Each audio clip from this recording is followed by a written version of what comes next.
मंगलवार को चमेली देवी स्कूल का वार्षिकोत्सव राग जीवन का संगीत थीम पर आयोजित हुआ। कक्षा 3 से 12वीं तक की गर्ल्स ने इसमें हिस्सा लिया और कई शानदार कार्यक्रम पेश किए। छात्राओं ने नृत्य और नाट्य मंचन कर अपनी प्रतिभा की बेहतरीन प्रस्तुति दी। वहीं प्राचार्य श्रीमती संगीता पोद्दार और उप प्राचार्य श्रीमती सुगंधा बेहरे ने आमंत्रितों का स्वागत किया। चेयरमैन पुरुषोत्तम अग्रवाल ने स्वागत भाषण में अतिथि शैलेश लोढ़ा को मल्टीपल एक्टर बताया। विद्यार्थियों की सांस्कृतिक प्रस्तुतियों के लिए कहा कि पूरे देश का नॉलेज फाउंडेशन स्ट्रांग हो, यही हमारी मंशा है। इसीलिए LBF बुक सीरीज में नित नए वर्जन लॉन्च किए जा रहे हैं। P5 प्रोडक्शन हाउस की शुरुआत से सभी विद्यार्थियों का एजुकेशन बेहतर बनाया जाएगा। संस्कृति के विभिन्न रंगों से सजी शाम का सभी ने आनंद उठाया। बच्चों के साथ शिक्षकों और पालकों में भी काफी उत्साह देखा गया।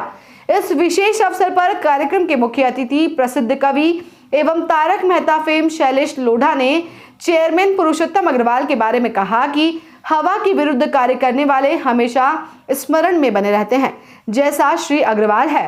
नारी को परिभाषित करते हुए लोढ़ा ने कहा, नारी पूरी भाषा है, हम कुंठित है तो वह अभिलाषा है। महिलाएं हर क्षेत्र में पुरुषों से आगे है। कई मल्टीपल आर्टिस्ट कलाकार हैं, चाहे वो एक्टिंग का मसला हो, चाहे वो काव्य का मसला हो, चाहे कविताओं का मसला हो।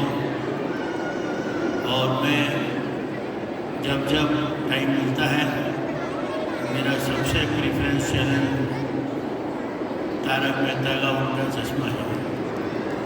और पिछले 20-22 साल से मुझे लगता है तारक मेहता कंटिन्यू चल रहा है और काफ़ी पॉपुलर है। सभी कलाकार पॉपुलर हैं। मेन इनका जो आर्ट है 20-22 साल से लगातार चल रहा है। वाह भाई वाह, काफ़ी भी देखता हूँ कभी कभी।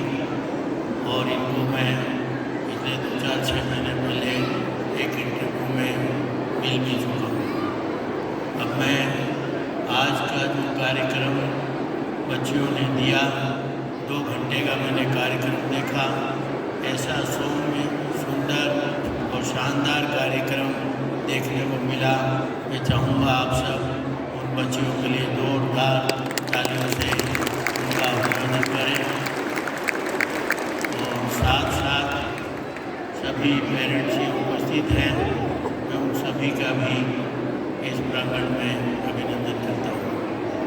पहले तो मैं बहुत बहुत धन्यवाद देना चाहता हूँ पुरुषोत्तम जी कि आपने मुझे इस योग्य समझा कि मैं आपके इस विद्यालय में बतौर मुख्य अतिथि शिरकत करवाऊँ।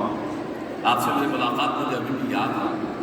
लगभग 1 वर्ष हो गया उस बात को, या 6-8 महीने हुए होंगे।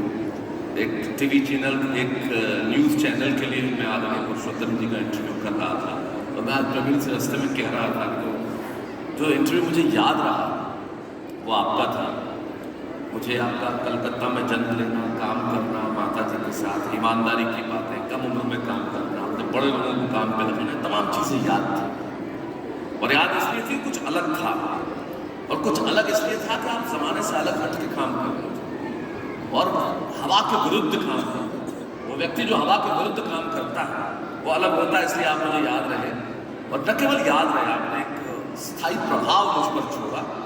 और जिसकी वजह से जब केशव राय जी मुझसे मिले कि पुरुषोत्तम जी का कार्यक्रम है, तो मैंने कहा निश्चित तौर पे मैं आऊँगा। आपने मुझे सहयोगी समझा, इसके लिए मैं बहुत बहुत धन्यवाद करना चाहता हूँ। ये बच्चियों का स्कूल है, मुझे बताया गया, तमाम बच्चियों ने बड़ा शानदार काम किया है। आपने नारी का रूप बताया। मैं सिर्फ 4 पंक्तियों से अपनी बात शुरू करना चाहता हूँ कि मेरी निगाह में आखिर बेटी है क्या, जिनके बीच में मैं खड़ा हूँ। एक ट्रेन में एक दंपत्ति जा रही थी, पति पत्नी बैठे हुए थे।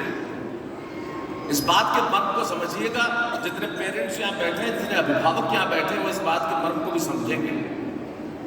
जब दंपत्ति जा रही थी, बैठे हुए थे, उनका एक जुड़वा, बच्चों का जुड़वा था, एक लड़का था, एक लड़की थी, और दोनों बिल्कुल समान, दिखने में एक जैसे, कोई फर्क नहीं कर सकता कि ये अलग अलग दिख रहे।